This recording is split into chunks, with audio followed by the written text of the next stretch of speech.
Today I'm going to be going over how to resolve an error alert you might be getting with Task Scheduler where it's not able to start. So this is going to be a very simple and straightforward tutorial, and we're going to start by heading over to the Start menu, and we're going to type in Services. It should be listed right above Desktop App. So you want to left click on that.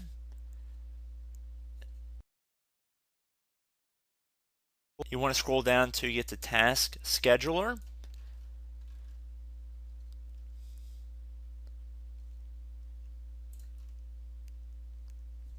Right here.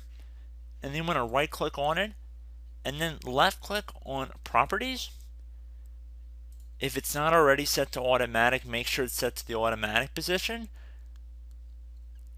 In order to change it, there should be a little drop down arrow right here, and then select automatic, and then left click on apply, start, and then OK. However, in my case, it's already enabled, so that's why these options are grayed out. But again, you would set it to automatic, then click apply, start, and then OK. Now what we are going to do is head down until we get to Windows Event Log. Right here, right click on it, and then left click on Properties. It says Startup Type Manual.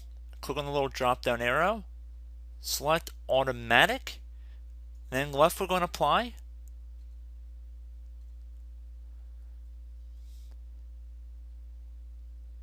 And then if for some reason it said service status stopped, then you would click on Start. However, since it's already running, we can skip over that step, and then we would just simply proceed to click on OK.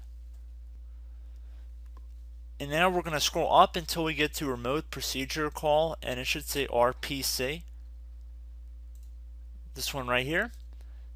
So you want to right click on it, and then left click on Properties. Again, this one is already automatic in my case, so I don't have to worry about it. But again, if for some reason it was disabled or set to manual, you would go through the process of selecting automatic through the drop down menu, left click on apply, then start, and then OK. So at this point you should be able to close out of the services window and you should be good to go. So I hope this brief tutorial helped you guys out, and I will catch you in the next tutorial. Goodbye.